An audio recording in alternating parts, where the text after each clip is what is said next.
Okay, we are recording. Welcome everybody to TechReckonings and the community's recap of VMworld 2018 in Las Vegas. It is Thursday, September 6th, 2018. My name is John Mark Troyer. If you're watching this was recorded live. I'm not sure what's going to happen over the next 55 minutes or so with a big group of people. All either community members, analysts, people who are in Vegas, some people from VMworld, most of us are not from VMworld. So I'm really appreciate everybody here. Here's a view of everybody. Everybody from, we've got everybody from Justin Warren, who it's 6 in the morning in Melbourne, Australia, all the way. I didn't invite any Europeans on purpose because it's late night there, and maybe we'll do this again in a few months at VMworld Europe. Anyway, I just wanted to get started. I just got back. I think we've all had a chance to sleep in a couple of days. VMworld, this is my millionth VMworld. They all kind of blur together. They're wonderful industry. It's an industry gathering, and it's a great trade show, right? Where a lot of people come together, both new and old, in the infrastructure and more communities. But let's. I'm gonna kick it off with a kind of a general overview and kind of what you thought, and I'm going to kick it over to Torsten Volk. Torsten, why don't you introduce yourself and kind of give us your overview of kind of what you thought about the conference this year? Yeah, so I'm Torsten Volk with Enterprise Management Associates, and I've been going to VMworld since 2012, I believe. So this year it was quite interesting. I give you a couple of not off the record, but outside observations that I made, and as you said, John, typically I go there and I meet a ton of VMware partners and interesting vendors. So I had a lot of AI vendors on the floor on my list to extensively, look at demos and try products. And VMware this year at VMworld did something that they have not done in the past to that extent. They really sucked up the analyst time and the journalist time in a very good way, in that they had a lot of news, a lot of releases, a lot of interesting stuff like RDS on VMware, and the new cloud automation services, where I got a ton of questions about, how do they go together with VRA and with vRealize Suite in general? Are they the new vRealize Suite? Right. Then this project Magna was a little bit of a mysterious, interesting thing that they on PowerPoint launched, and that I've talked with them about that topic in the past, and it's really something where I see other vendors are trying to exploit the VMware weakness of, you need too much deployment, you need too much time, too many services, and let's put Project Magma there. And there was another project where there was managed VMware, basically self-driving VMware, the self-driving data center. And that, to me, was also very interesting, because I have written countless pieces since 2011, I believe, on the software-defined data center. And now seeing that slide on stage and seeing what was it again? The software-defined self-driving data center. Self-driving data center. Yeah, I just wish I would have seen how it works in any way, right? And I tried and drill down, and a lot of it is behind the scenes. I'm just looking at my slides, and like I said, for me with AI or anything automated, I want to see it in action, because it's pretty easy to do some AI washing. And it's allegedly there in action, or I'm sure it's there in action, but nobody is, at least not myself. Maybe somebody more important has gotten to see it. Hey, so I just wanted to get some overviews, and then I want to dive into some of the products. I don't know, Stu, you and I were thank you. I was on theCUBE a little bit. You were interviewing folks. Torsten said, now you were not in the analyst track the whole time. You instead were making media and talking to people. But Torsten said there was a lot of news, and it did seem more than last year. What do you think, Stu? Yeah, so John, first of all, Stu Miniman, for those that don't know me, analyst with Wikibon and one of the hosts of theCUBE, which John and Justin really appreciate all your support there. I did go to some of the analyst sessions. I tried to, at lunchtimes, go sneak up to unsuspecting users and find out what they're thinking. And it was this interesting dichotomy. On the one hand, I think VMware did a really good job. If you talk about, the impending doom of the cloud and developers and all that stuff, the messaging that VMware put out seemed to be resonating. People were excited. But when I talk to some users, they're like, I'm totally overwhelmed with all these announcements, and most of them don't have anything to do with what I'm working on.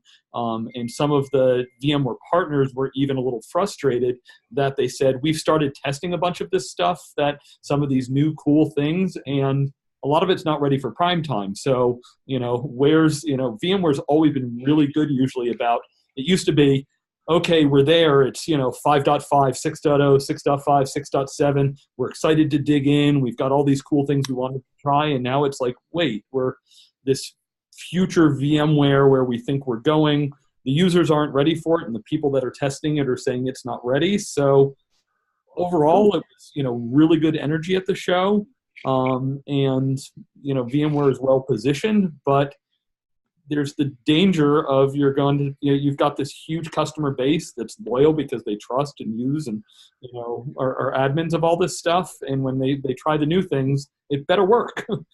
Wow, that's almost the Amazon problem, right? You threw so much spaghetti against the wall, but a lot of it isn't good to eat yet. Hey, Jack Puller, were you also trapped in a analyst track the whole time at VMworld, or what did you see? And do you agree with the other folks here? No, so I'll introduce myself. Jack please. Puller. I'm an analyst with Enterprise Strategy Group, ESG. Like Stu, I avoided the analyst track within VMware. They sort of hold you hostage and make you sit through every single announcement and presentation, and that can get a little, it's not as fun as walking around talking to customers and vendors and people in the community. I think I would echo Stu's. Jack, the secret is to either come in as a journalist or a blogger. Then you don't have no responsibilities at all. So you don't get access to the executives as good. So anyway, go. Yeah, there's anyway, there's a trade-off. Yeah. There's a trade-off to everything we do. I think VMware also has that trade-off. I think one of the things that surprised me is this was the 20th anniversary of the organization, and I didn't feel that there was a big, other than Gelsinger and Sanjay getting tattoos, there wasn't. Was it real? Was the tattoo real? Do we know? We saw them. They were real. They were henna. Actually, no idea. They were real. Giving them a tattoo, but that also could be faked. So, hey, Jodi, were they real VMware people? Were they actually? No, they were. But there's actually a lady that does them in Vegas, and it's semi-permanent stays on for X amount of time. Comes off with certain chemicals. So Sanjay actually had the two, and then Pat had the one. That's a lack of commitment. Yeah, Sanjay, of course, had to one-up Pat, but that's a whole other discussion. So, they're virtual tattoos. So, Jack, what'd you think of the actual content? But I thought that there was sort of missing this celebration of everything that VMware's done, and there was a huge opportunity to take advantage of that. And what I saw was a whole lot of evolutionary rather than revolutionary, or not a lot of we're proud of what we've done type stuff over the and how much VMware has had an influence on changing how IT works in the world these days. Interesting, dude. Though that would have been like a 4-hour keynote if they'd have done the history. Well, yeah, but I mean, they would have back and done 5 minutes, and it just would have felt like 4 hours. So, and everybody would have said, "Ooh, don't they do anything new?" Come on, you can't talk about how old you are. People want cool new stuff. So, guys or folks. Well, I mean, what do you think? Let's chime in. I want to get to. I think RDS on AWS was a really interesting thing. But before that, general. Anybody raise your? You guys did miss the Ray O'Farrell's talk about quantum computing, which was only in the C tab, so it wasn't on the main stage. I can understand why, but that was some cool newness. That would have been so, cool. Yeah, and I was also going to say, just like what we said, what we're doing with Project Magma, and then kind of you stating us bringing a product to market but not being ready. Not so much about being ready, but now we're doing more of a controlled release to ensure that we're building these products out the way that they're needed for the community, as well as like enterprises at scale. So now it's not so much more of a rush, but more of a controlled release, so we can ensure that these products are fitting where they should be fitting and actually solving use cases instead of just releasing products like you said. I know it's an analyst view too, so I love to absorb the analysts. I actually did the customer and partner analyst on Monday. I stood in and moderated the customer side of it. And so we try to bring a perspective from, what the customers are doing with the products, and you'll see more and more of that as VMware continues to grow. So, and I think, Jodi, why don't you let me stop you for a sec. Introduce yourself. I invited you, one, because you're a TAM and actually talk to customers. Two, you were in the cloud booth right next to the community booth. So introduce yourself. But also, I'm kind of curious. I mean, did you hear from the customers like, wait a minute, this is way too much you guys are throwing at us? Where's the next version of vSphere? Yeah, sure. So I'll start with an introduction. My name is Jodi Shely. I'm a principal TAM at VMware, working in the office of the CTO for the global field. That means I do principal TAM by day, and my other job is working under Chris Wolf doing Octo global field initiatives and work streams. Along with that, that's why I got picked to do the customer and industry analyst panel. So I've been at VMware 6 years. This was my 16th VMworld. So I've been vetted as both a customer as well as, coming over to the dark side, as we've stated, but been coming to these for quite a while. And I get around your momentum. And I thought this year, I heard both. I heard that we had a lot of announcements. I mean, there's probably over 50. I'm looking at the sheet right now, just trying to sum up between feature release information, product release information, and some of the new projects that we're working on. And then as well as the stuff that wasn't introduced outside of either the analysts or the C-tab. So there was quite a bit of stuff. And I can share with you guys external facing documents that have a lot of the roll-ups just summarized. And we could follow up on that if you wanted, but I think there was a lot. I do agree. I did hear a few times that people were looking for more of the birthday celebration theme, as we usually, we're good at putting on big parties. So I can't really speak to that, but not sure why it didn't go that way. But I was hoping to hear more that you guys did hear some stuff on the releases. Was there anything from your guys' perspective that you were wanting to hear more of? Sounds like Magma was one of them, possibly Dimension, a little bit about Concord. No need to go into that one. But if there's anything else, Yadin and I can take it back and certainly give the feedback. Well, I think it was interesting, right? Last year, I went back and reviewed this. We had a set of folks last year, I think some of whom were here. And it was super interesting. Last year was a lot of increased energy, and people all commented that there seemed to be more energy than past years, and there seemed to be something going on. But I think I said in our CUBE sum up video that it seemed, for me, this year was more about kind of promises fulfilled. Like there had been a lot of promises about cloud and multi-cloud and VMware in the cloud and VMware ecosystem. And that finally this year there was some kind of some fulfillment of that promise. So I liked it. Before I want to drill into RDS in a second, but anything y'all would have liked to have heard more of, and I'll open this to everybody. well, one of the things I wanted to, hi, I'm Karen Lopez. I'm Data Chick on Twitter. I'm an independent analyst, and this is kind of the edge of the stuff I cover because I normally cover data and maybe DevOps and methods. So this is interesting. But I wanted to talk to the fact that I'm seeing all vendors, all the large, I'll say older or traditional vendors, and by that I just mean 5 to 10 years or more, are doing this sort of fail fast, controlled release. And it's shocking some of their typical enterprise customers who are more used to product that are much more mature. And so sometimes my clients come away with, oh, I tried this thing, it was all crap, it didn't have any features, it wasn't as good as X.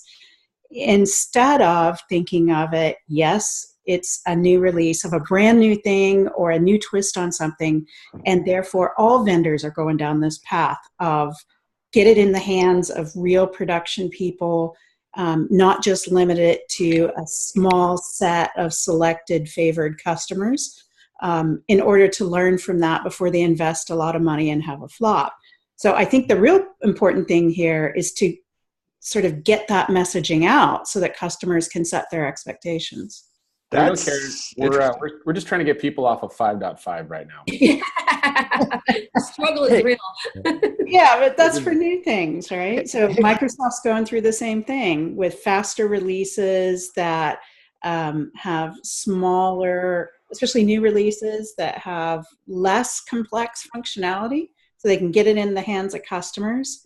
and get that market feedback. It's really market feedback, not technical feedback. They have people to give them technical feedback, but to see how well it's going to work. And so I think the industry is going to stay this way for a while, if not forever. Products are more lean at their release time. They should be still well tested with the functionality they have.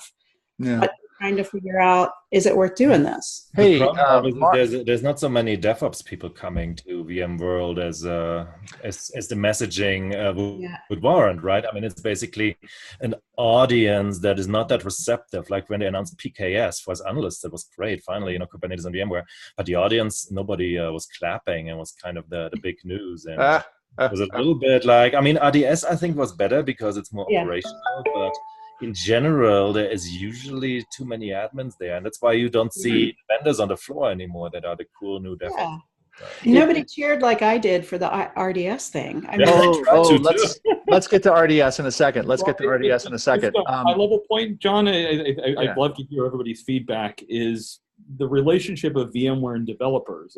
I think, Justin and I talked a little bit about it. The code area was, was hopping, but small. It was a hopping, but small. So, I'd love to hear from others. With the virtual coffee. The whole code thing, it's so much talked about, but have we really stepped away from code? Because infrastructure is really code on the back end. Everything's zeros and ones. Pumala, would you like to introduce yourself? Oh, I'm sorry. I forgot to introduce. I'm Exchange Goddess, Pumala Schmidt. I work at Microsoft as a cloud developer advocate. So when we talk about code, it's just the tools got better for us. And when you think about like systems administration, we go back in the day, I mean, AS400, that was all technically code, right? I mean, it was command line. And now we've got DevOps, which is developer code, whatever you want to call it, but it's just basically us doing our jobs better, more efficiently with other teams. I mean, we never really stepped away from coding. And batch scripts have always been there. We've always had those tools. It's just the tools got better. I mean, PowerShell. And the developers, the straight end, Pumala, the straight end developers were never at VMworld, right? We've tried for 10 years. I remember when Spring was there, right? Oh yeah, it's different. It's a new world. Now you're like, oh, as a developer, you're thinking, I can really, automate or make my life more efficient by doing more infrastructure things. But is it really, it's basically we're just kind of overlapping each other, crossing paths and working together to really ultimately get to the same end result. So your argument, if I understand it, is that the developers were here all along. It's okay, like there was enough development activity, like in terms of APIs and scripts. I made a joke about YAML, and people seem to like it. So that's some indication that people. Maybe developers have always been there, and systems admins have always been there. Yes, we didn't work together very well. Now we have these tools that allow us to work together better and more efficiently. And now we're like, oh, wait a minute, I can do this over here, and I could do that over there. And it's a converging of. I will point out, Pumala, that you are on a team that's Azure or IT Ops advocate, not developer advocate. So there's some distinction still, even though there is, but there's still some of an overlap as well. Yeah. Definitely, there's a distinction because you do have roles, and there's still certain companies that will not. I don't want to say will not, but haven't. Step completely into the cloud. They're not cloud native yet, so we still have to support that. But for the most part, you've got these, you've got these two distinct groups are like, we can work together and do something because we got these tools now that can really, help us be more collaborative. Hey, I wanted to. That's actually a really good point. I think that maybe we're making distinctions without a difference. I wanted to actually ask Mark. I wanted to ask you. You're an actual customer, actual CIO type. Do you agree with Karen that maybe this new this release schedule of projects that are not baked yet, and this kind of iterative can enterprise deal with all these kind of unbaked projects? Do they understand? Mark May at Cincy Storage on Twitter. I think we understand that because enterprises more and more, we're trying to do the same thing. We're trying to go faster, enter new lines of business. but I think there's enterprises who aren't there yet. They're going to get there. They're going to have to get there if they want to remain competitive in their marketplaces. But more and more every year, I think they'll understand that more and more.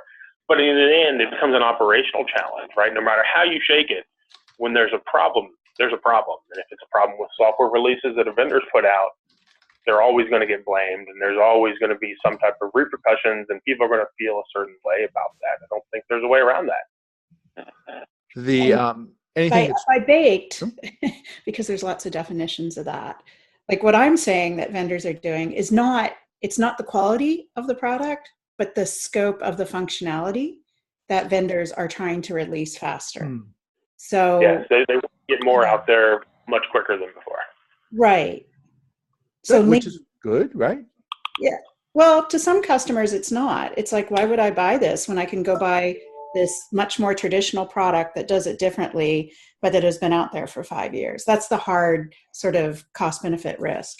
Mm-hmm. Yeah, I mean, the bigger the enterprise is, I think the less likely they are to adopt a new, technology from a company that they can afford to buy. That's how I've always heard people look at it. If the customer can afford to buy the vendor, they often don't feel like that vendor can support them very well. Whether it's right or wrong, I don't think it matters. That's how purchasing departments look at it. That's how people with the CFO, that's how they look at those things. Yeah, and Karen and Mark, I like the perspective of whether or not these vendors are ready, because I had really the privilege, which I felt extremely lucky, to sit in on our CTAB, which is our Customer Technical Advisory Board, from like senior managers, and then also have some one-on-one conversations with the leadership of companies like Wells Fargo, ADP, Comcast, FedEx. And they were actually really interested in they were excited about the cultural shift. So like to your point, Pumala, they're just getting the tools. Now comes the cultural shift. And that cultural shift is starting to bring in new behaviors and new ideas and also new intents. So when they're there in the CTAB and Rail Farrell, Chris Wolf is up on stage and they're saying, do you have any questions? They're like, you know what? We're really interested in not just seeing what these minimal viable products are, these projects are that aren't totally baked. We're actually really interested, like Wells Fargo, the executive vice president of network security, said, we're interested in actually coding with you. We're interested in integrating our agile process with your agile process. And why don't you, instead of giving us a release and then us kicking it back and saying, here's what we want, why don't you actually do it with us? Why don't we do a sprint with you? Why don't you get us on early on? And why don't we actually have our developers working together? This is some sort of bimodal, multimodal system, right? There's those folks, and then you go out, and then there's people who are like, I'm running vSphere 5. I'm trying to get 5.5. I'm just trying to get up. I think what we've identified is sort of a conflict both inside the industry and inside the customer community, where you have a certain set of customers that have sufficient product, sufficient functionality, and they don't see a need to change or upgrade or do anything else. Mm-hmm. Thus, Yadin's mention of needing to get people off of 5.5. There are plenty of people who are running on end-of-life products, whether it's VMware or Windows endpoints, Windows 7. They just announced some paid security options for, paid support options for, or even Server 2003, right? Because there's no compelling reason to change if it's just working for them. The same thing from the product side. There's a certain set of products, ESXi for instance, where you don't necessarily need to do agile development fail fast or agile release cycle fail fast, fail often in order to get to a feature set that customers want. You've got a very mature product. On the other hand, some of the other products, RDS or ESXi on AMD process, on other processors, you might need that speed of development cycles. Jack, that kind of implies that there's a set of people that, I'll let you jump in here. It sounds like there's a set of people that, there's a have and have nots, right? Not only are those people not innovating in IT, they're not even spending money because they're not upgrading their VMware or Windows. Anyway, they probably also see the upgrade as a risk to their job, right? That basically that what they have works, and they may get something better, but they know that they will also get a potential risk of something not working. But what I have is working, so not necessarily. Well, no, possibly. But I'm just saying if it is working. Possibly, but not necessarily. So I mean, yeah, I work at Microsoft, but that was only six weeks now. 6 weeks ago, I worked for a customer, a large enterprise. And yes, we had some systems that were going end of life. And it wasn't, I'm not going to say this, it wasn't our fault, because it came down to money. It came down to budgets. Every year, we're saying we need to upgrade. Otherwise, these applications that are going to be released in 18 months, we can't support that. It's not going to be supported. We need to upgrade. And, you know, we would go to the management and say, can we get X amount of dollars? No. Shot down again. Next year, do the same thing. We need to upgrade. We need to upgrade. 18, you know, we got 16 months now. We got 12 months. It was always down to money. And then you're in this time crunch, like, okay, they're releasing that product in 6 months. And if you want us to upgrade to the latest version, we can't, because we need to spend $1.2 million on upgrading X amount of Office licenses so we can be supported on all these, you know, servers. Or for the instance of VMware, you know, you keep saying you need to upgrade, but then when you're about to upgrade, your hardware is not supported. I mean, at the end of the day, it does come down to money. Yep. So, and the admin, the server admin, we want to upgrade. Yeah. We know it's coming. We're planning for it, but then we ask for it, and management is like, well, you didn't give us enough reasons. Definitely spoken like somebody in the trenches. We cannot solve all of IT's problem here, but we can talk about VMworld. Yeah. One quick section. Curtis, you chopped in. Introduce yourself real quick. Hi, W. Curtis Preston, aka Mr. Backup, and I work for Druva. Awesome. We're gonna get more to you in a sec. Yadin, you also talked and didn't introduce yourself. Let's make sure you get introduced. Oh yes, Yadin Porter de Leon at Porter de Leon on the Twitters, and CIO whisperer and chief troublemaker here at VMware. You're already chief troublemaker. You've only been there a couple of months. Mm-hmm. Hey, did we lose? Oh, Justin. Hey, we haven't talked to you yet. Justin, can you introduce yourself and can you chime in on where we are and maybe get us? I want to talk about RDS, but let's maybe just chime in on the show. Oh, we can't hear you. We can't hear you. Justin, we can't hear you. Technical problem? When you turn it on. That's it. Yeah, I'm Justin Warren. I'm Chief Analyst at Pivot 9 Consultants and Advisors. You may have seen me on theCUBE. I both agree and disagree with a bunch of what's been said, but I don't want to go down. Again, we're not going to fix all of IT's issues. A lot of these are IT industry things, so it's too hard to upgrade, and budgets are always constrained. But you also need to do a better job of marketing yourselves to management, and management need to do a better job of understanding what's actually happening in their companies. In terms of what VMware's announced, and just kind of summing up some of the conversation we've had so far, I think VMware seems to have settled back into understanding itself. There was a period a couple of years ago where they were, we've been discussing, hey, newness is important. We need to be upgrading and doing new stuff. I think VMware stumbled a bit by saying, oh, we need to be AWS. And then they tried to be AWS. And as I consult the clients, you can't outdo someone else. No one can be more AWS than AWS. That's doomed to failure. But no one can be more VMware than VMware. And I think they've settled back into, hey, let's just be VMware and be good at that. And they seem to be better at doing that. And they've relaxed into it. And there's a lot more energy. And I think that their customers are more comfortable with that as well, because they know and like VMware. That's why they buy the products. If they wanted to buy AWS products, they'd buy them from AWS. But what we do see is we see a bit of cross-pollination. So some of the good bits people like about AWS that they also want to be doing, say, on-site on their VMware, like RDS, that's more of a thing of, well, let's take what we've got from RDS. That's a good bit. Let's add that to what we do, and the whole better together kind of idea. There's some competitive positioning and competitive maneuvering going on between the companies, of course, but for customers, I think that they're actually getting the better end of that deal. Okay. We're here at RDS. So the announcement, let me see if I can summarize it from memory, that, Jassy was up there on stage. They talked about RDS on-site, on-prem. I don't know which word they used, premises or on-site. I think they use premises.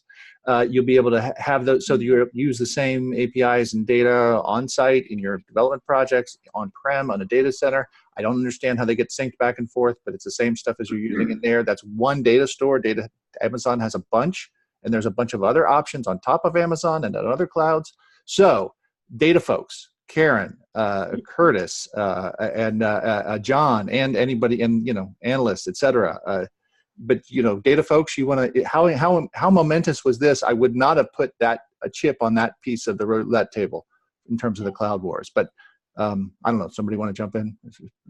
I think it's pretty momentous, right? I was surprised by the VMC announcement.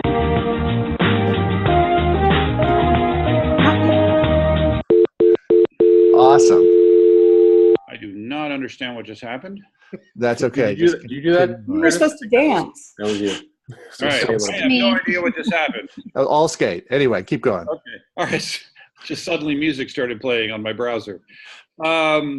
So I was surprised by VMC last year, and because well, we don't need to go into that. This surprised me even more because it's as big, if not bigger, of a get for AWS than it is for VMware, because it makes it easier for people to migrate databases back and forth. Which to VMware should be seen as it's easy for people to move databases off of VMware into AWS. But I think it's a big get for both sides, right? My question is going to be along the lines of where the control plane is. I know the same APIs will be there, but do I control it with APIs that I run on premises, or am I controlling this in Amazon? That's right. Are they silos? Are they connected? What's going on? Right. I think the orchestration happens in the cloud still. What's that? In Amazon. I think the orchestration happens in Amazon, not on your data center. So the data resides there. Mark, I like how you put it best, Mark, and that was a private public cloud. I love that. It's a hybrid cloud coming the other way, as far as I see. Like I agree. Like this is a big announcement, more from are we going to see this? Hopefully, and there's lots of sort of whispering about that happening. Is it basically we took on-prem databases, packaged products, box products, and all kinds of vendors took those products and implemented them in the cloud as databases as a service. Not everyone calls it that, and that was all running via RDS on AWS. There's too many S's here. And now we're sort of bringing it in on site again. And the way the industry has done that in the past has been through an appliance, through physical appliance with a physical stack of hardware and software into it. And now what we're seeing happening is the sort of cloud architecture to databases, not just the location or who owns it, but the cloud architecture now coming back on-prem. So in the past, when I've used the word hybrid, I've thought about on-prem databases doing something in the cloud and having syncing and everything, but I don't think that's what's happening here. I think what's happening here is sort of there's a tunnel now from the cloud where a cloud architecture database service is now going to run on-prem in VMware on your hardware and still have the same sort of cloud-based thoughts, architecture, and service, whether it's an API or users or everything. So it's almost like a wormhole has developed between AWS and your own data center to sort of bring a portion of, that's how I see it. And to me, the momentum here isn't just AWS. It's that I'm hoping that this all trickles through all the database vendors. I know there are hints of that, but I want to see it not just with different cloud providers, but SQL Server. Now I've got a choice of running it on-prem, in the cloud, on-prem, and still the box products or box products with infrastructure. Like now there's just so many options. As a cloud architect myself, now I'm thinking about all the other things we have to figure out. If you had to architect an app right today, you might look at you might scratch with your pencil and around and look at some other options. Hey, Jon Hildebrand from Cohesity. Hi. What do you think about all this? Well, to kind of echo some of the statements that others have made, we've already seen this a little bit. Now, if you want to get from the say, the Microsoft perspective, the whole idea of bringing like an entire cloud stack and Azure stack down to a kind of an on-premises consumable object. We're now basically seeing that to some degree with AWS deciding to do this in smaller bits and smaller segments now with the RDS component.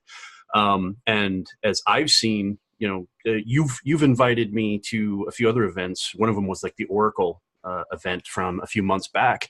And one of the messages that we got was specifically that Oracle, with their cloud offering, wanted to specifically put RDS in its crosshairs. They wanted to go after, because they were, odds are they're probably losing business from Oracle databases over to something that's managed in the RDS side of the equation. This just now even puts some of those other vendors in the database space even more under the gun, knowing full well that AWS has moved something closer to on-premises workloads. It's like a John Woo movie where everybody's pointing their guns at each other, right? And I wanted to make one comment on that. I don't know if it was a misprint, but in the AWS version of the announcement, it says that the RDS on VMware is going to include Oracle. It is. RDS isn't a database, right? It's a database service. I know, but it can include Oracle and SQL. So you'll be able to use. Yeah, in the cloud as well. You can do that right now today. You can use RDS to build an Oracle. There's all type of licensing, bring your own there. Don't even want to talk about that. But yeah, so that's what's really cool about this from a customer who's an Oracle or SQL shop today. And if they've struggled with how to get from, their on-prem workloads, they know they want to move compute to Amazon, for example. This will let them easily remove the database as well, but they can start by porting RDS at their existing Oracle or SQL database and let RDS do its magic and then make copies of it either as a SQL, as an Oracle, or one of the other flavors for your test dev on-prem or in AWS. And we love you. John, I think there's also a session as well, if I'm not mistaken, on that very piece as well. And John, I was wondering if I could pose a question here too, because one of the things that really intrigued me about this, after especially talking to some of the tech leaders who are really interested in this cultural shift, do you think this RDS to on-prem is really a stepping stone to start to shift that behavior, shift that culture, shift that operational model to more of a cloud-like model? Like, Justin always likes to say, cloud isn't a thing; it's it's a way of doing things. Is this a step towards moving that operationally, or is this just reinforcing just old behaviors? Well, you wouldn't use it if you wouldn't use RDS on site if you didn't think you might use it later in a different pattern. I'm sure that's true. Oh, wait, which it might you not use later? Oh, you wouldn't use RDS on-prem if you didn't think you were going to use RDS in the cloud at some point later, right? I'm not sure. So, there's still a lot of what iffiness about cloud stuff, and I don't mean the usual security and all that other stuff. But like the business model for it, the billing, and I think some people might be interested, like the same types of companies that are already trying to run their own private clouds on site, maybe have built their own private clouds over the years, like a Comcast or someone like that, that they might do this because I kept using the term cloud architecture, because I don't just mean cloud provider stuff, but the whole scalability and automation and lack of human intervention required, the tuning tools, all of that stuff. I think and so I'm talking long-term here. I think that cloud mindset, that cloud architecture is going to keep coming more and more to on-prem.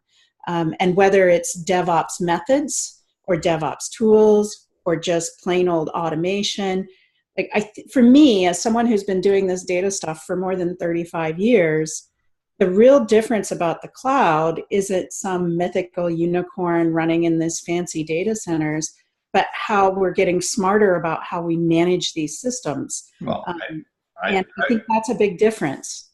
I would think that one of the advantages of RDS is it's a stepping stone for databases into, as Karen said, sort of the cloud architecture, which in my mind is really much more of write once, run anywhere.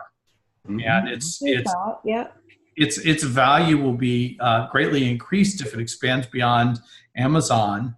And what you then have is an environment that you have a database environment that's write once, run anywhere, where it's on premises or any cloud provider, and it allows you to sort of ignore, from an app developer's perspective, ignore where your data actually resides. The data can move around to wherever it needs to be based on many different factors, but you still have a single application code base and an application that runs anywhere and does anything.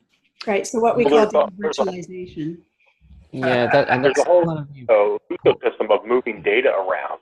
And up until this point, we've always figured that it was easier to move compute than data. You move the compute, the data stands still because data is big and vast and has gravity. Solutions like these are starting to change that. Maybe the compute has gravity in the future, not the data. Hey, quick, that's factually both interesting. And who knows, if RDS is a better data interface, you're right, it could win on-prem. Hey, quick lightning round. Curtis, Preston, Druva, is RDS on-prem good or bad for a data moving company like yours?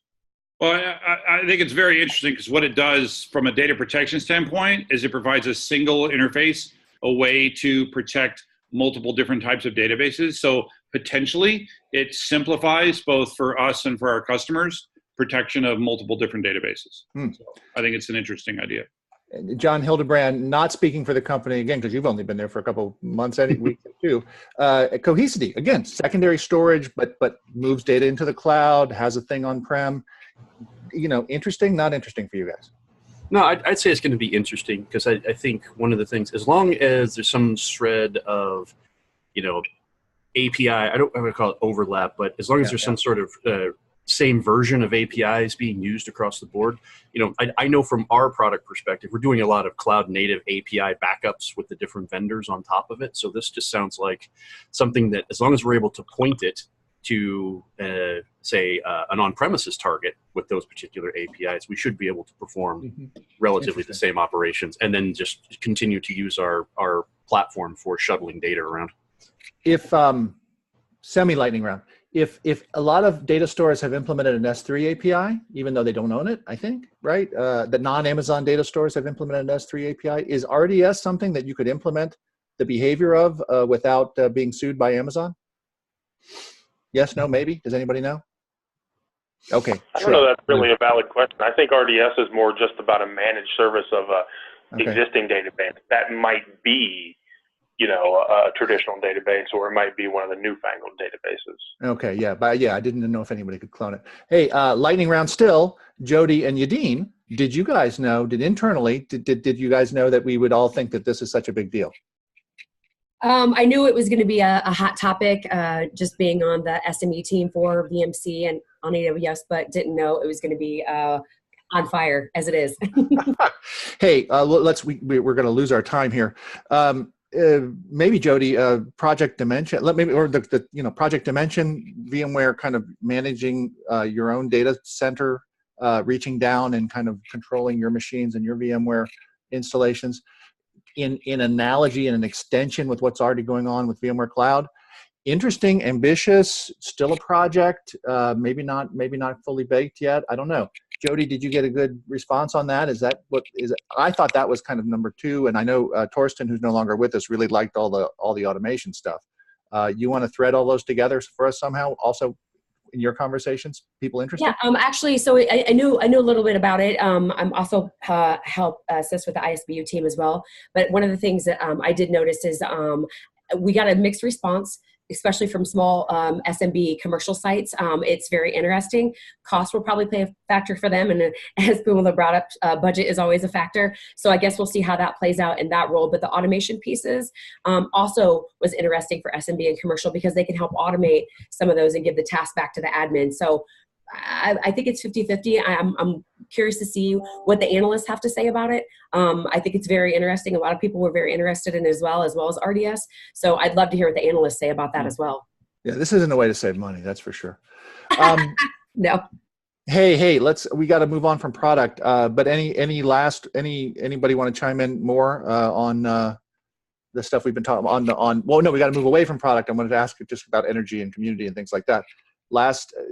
Any other pointers or things people should be thinking about in terms of the announcements or the product? John, I'm surprised we didn't talk more about the ARM stuff. I know it was something that excited you. Yes. Cloud kind of dominates everything, and then I know it's super big, super big. I think it's going to be huge. It could be huge, right? I'd love to see more ARM in the data center, and it's evidently working. The back channel was they're looking at it is 64-bit. They're looking at embedding it in kind of next generation stuff, but it seems to work. So interesting. It's huge but small. Well, and also puts it, imagine embedded, right? We were at, Stu and I were at OpenStack Summit, and a big there was the edge, right? Towers, warehouses, boats, That's the story. And, ARM, a full VMware cluster running on ARM, in a wind tower could be kind of interesting. So VMware on Pi? We are not talking about Raspberry Pi. ARM is so much more than Pi. My God, that's like saying VMware on a bicycle. Come on. It's been good, I'm sure. It's going to happen, though. It's going to happen. Yeah. Shit. You can run Doom on anything. You can run VMware on anything. Camera. So, I don't know. I thought the energy was good. I just want to shift over kind of culture, energy, ecosystem, flow, people who are at a booth, flow through the booth. It seemed as good or better than other years. I thought the energy seemed good. I like the backpack. Backpack was good. Backpack was good this year. Did you have to do a mission for it? No, you don't have to do a mission for it, but you could donate the proceeds instead of picking up the backpack. I thought that was a really good shift. That was a great. You have to do a T-shirt, I think, is what people were saying. Mm-hmm. The T-shirt seemed like a lot of work for a T-shirt. No, it was a smart plug. I almost considered doing it because you can never have enough smart plugs. I'm lazy. And socks. Socks should be at every booth. Socks are awesome. Yeah, socks. Yes. I got some good socks there. Size 14. I think that was the excitement and momentum were around socks. Mm-hmm. And who doesn't need socks? Like, I mean, I hate my toes being cold. Yeah, and the drinking straws, the metal drinking straws. I predict that's going to be the swag of 2019. Metal drinking straws. Right. Yeah. I'm just glad there were no spinners. There were a lot of spinners. There were. Oh, I missed them. I'm not. Not as many as last year, though. That's right.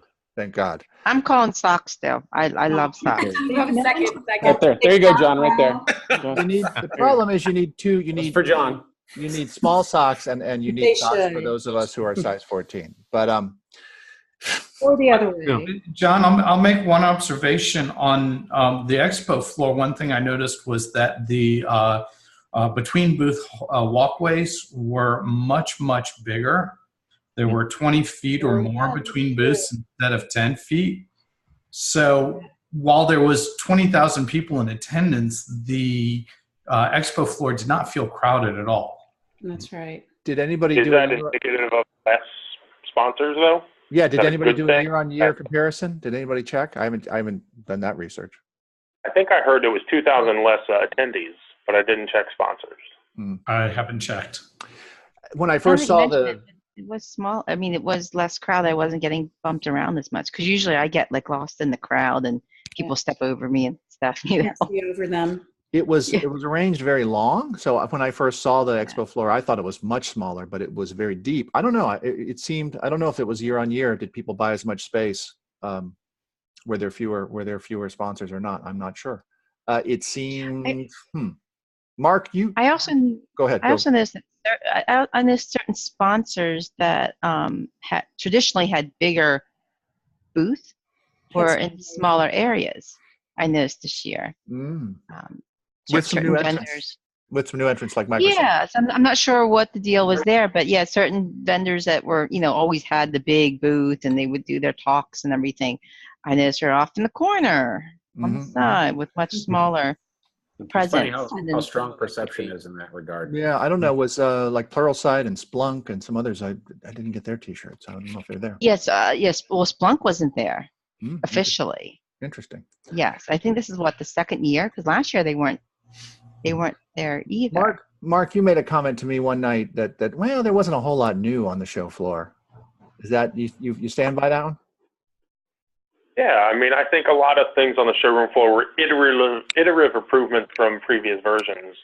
Not a lot of new innovation on the floor. I mean, that's okay, right? Things have to get better and things have to improve. But by and large, on the showroom floor, things were last year. But it seemed a little smaller to me, or less crowded, I should say. I like less crowded. Less crowded is a good thing from my perspective. Yeah. Oh, yeah. There was one gorilla show off the show floor, but maybe we won't get into that. We shall not mention that, John. Somebody's not getting a Christmas card this year, that's for sure. Yeah. What about the Village? John, you were in the Village a lot. You were in the VM Village, which is now the community, VMTN, now branded VMTN again. It seemed small and crowded, but I don't know that, I don't know. The state of the community is static. It's okay. It's good. Seemed good. Seemed lively this year. Yeah, I'd say, yeah, it definitely was lively, although, again, being cramped with the code theater at the same time, it did feel like you were kind of competing with space, or if you had a conversation that was spilling out from, the bloggers table, or as Mark likes to do, he likes to desecrate the bloggers table by removing the letters, whatever you want to call it later on. But the S was already loose, so blogger was like one of this. It was just falling off. We were trying to keep it on, like the. It was not your fault. Yeah. So, but they all got loosened at one point. So, and actually, having been a person who gave a presentation on the V Brown Bag Theater, in the past I had felt that it was much more open. You could have more people standing around. It did feel a lot more cramped this year, and it was felt more contained, and just kind of, I won't say they were kind of put in a corner to some degree, but. The good news is the vast majority of people found it. There was plenty of stickers to be had if you were collecting every single one of them. They were all available. It's just it felt a little more out of the way compared to previous iterations of the VM Village or the Hang Space. Yeah. I'm still getting stuck on Jack's comment that maybe there weren't as much. There maybe what does the ecosystem look like? Hey, we're gonna have to call it a day. We all have calls and stuff. I really appreciate everybody on here. If you're looking at this on YouTube, I'll put everybody's Twitter handles and stuff so people can contact people. But since we don't have lower thirds, if you weren't going to VM, so one, do you have your two-part question? Do you have your rooms booked for San Francisco next year? And if you weren't going to VMworld, since maybe certainly it's not the whole world, which conference would you go to? And I'm going to start in my order on my screen, which is Justin Warren first, even though you're on mute. Justin, are you booked for next year? And what show should we go to? I don't book that far ahead. So my life evolves on a monthly basis. The other show, it depends on what you're interested in. Certainly there's plenty of shows to go to. I would go to AWS reInvent. That's where I plan to be later in the year, because that is the ecosystem where all of the customers for this infrastructure go and play. That's where the developers and the rest of the business, that's where a lot of the momentum is. That's so hard for the infrastructure people to talk to the customer people, the app people. Why all this stuff exists. Yeah. No, we have to. Jack Poehler, have you booked your hotels yet? And what other show should we be going to? So we've tried to book hotels, but none of the hotels, all the hotels in San Francisco only book 50 weeks in advance. I noticed that. Yes. Okay. It wasn't you have to wait another week or so to get. It's a week or 2 weeks before you get in. I will say that I was checking I was checking this because the shows I do, I'm more security focused. So I do RSAC, which is in March, San Francisco, and Black Hat, which is in the beginning of August in our favorite town, Las Vegas. But they're still the shows to go to there, right? That's still for security. Those are the two shows to go to. But I'm with Justin that the other one I do want to go to is AWS. I have less exposure and want to get more exposure to that part of the world. Yeah. God, it's such a mess, though. It's so huge. I'm not looking forward to it. Me too. Stu Miniman, you're on the road 35 weeks out of the year. You guys aren't booked for San Francisco yet because you can't be because Jack already did the research. I've got a note on my office manager's board to look into it and book it as soon as we can because absolutely, we had a big poll Yadin posted about like San Francisco or Vegas. Any of us that travel a lot, like Vegas just kills us. I'm still recovering from that city. And while San Francisco has plenty, the thing I've said is the more I go there, the less I love it. Even though I do love San Francisco, it's more expensive, but I will take anywhere other than Vegas for the most part. And so the other show that I need to go to, so I'm hoping Justin can just fill most of my shoes at reInvent because unfortunately, after being there 4 or 5 years, I need to take a break because I've got another show. The plug I have to give to the show, I'm super excited to go, and there's a lot of overlap between this community and this one, is Microsoft Ignite. So yes, Pumela's and a bunch of the folks here have been giving me some good contacts. There's the virtualization angle, even some VMware angles in there. So I'm super excited to go to that one because while I've got lots of experience with Microsoft, I've actually never been to a Microsoft show. So excited to check that one out. Oh, very cool, very cool. Everybody's, nobody goes to reInvent anymore. There's too many people there. Oh, it seems like the people I know who are not part of the core community, who are part of this community more, who are there, it seems so crowded and miserable. Anyway, Mark May, where should we go? What other conference should we go to? I'm going to, outside of the box, and throw DerbyCon in Louisville, a small security conference where they do lots of cool stuff, just different. Support right? DerbyCon is good. DerbyCon's good and kind of local to me. So yeah, and support your local conferences. They are dying. So there's a macroeconomic thing going on over the last decade. So go to your local conferences. John, I'll give a quick plug for those of you that like innovation. Check out, there's a thing called BIF, the Business Innovation Factory. Next week, they'll be live streaming it. If you just do hashtag BIF, I think it's 18 for 2018, they'll be streaming it. It's kind of like a mini TED Talk in Rhode Island. I've been a few times. And nice. It's really cool. nice. Super cool. I love the streaming stuff. Hey, Curtis Preston. Yes. What other show should we be going to?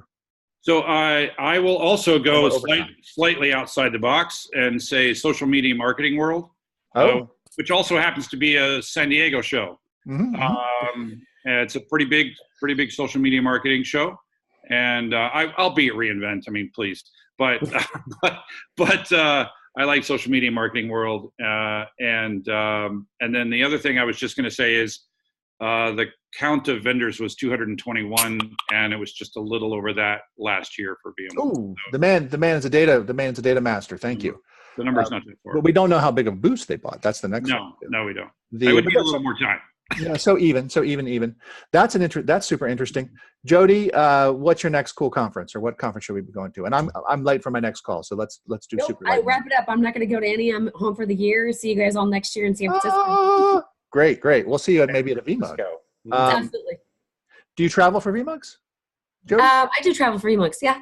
Good. I'm going to be at a couple, I hope. Pumela, we're going to go to Ignite. Anything else? Ignite, and then your local user cons, your VMUG user cons. Awesome. I'm curious about what you say about what the new Microsoft folks. I'm interested in the comparison of the Microsoft user group space and I understand it's very different. They're independent versus the VMware one. That's worth more conversation.